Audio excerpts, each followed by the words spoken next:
Kaya mo kami mag-compute. Sa high-low method, Tapos na kami. hindi. Kinuha lang namin yung pinakamataas, pinakamababa. Hindi pa. Apat yun. Ano ba? Hanggang dulo yan. Ito yung kanon. Ang haba ng ano ko. Ano namang itsura yan. Ang... diba? Yan, diyan ka magaling. High-low method.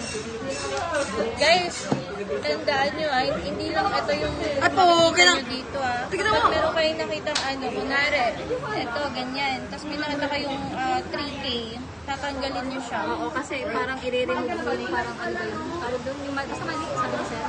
Tapos pag may nakita kayong malaki yung agwan, tatanggalin nyo siya, hindi nyo na siya isasama. Yung malayo na siya. Hindi na siya kasama. Yun, pero ito wala naman. So, yan.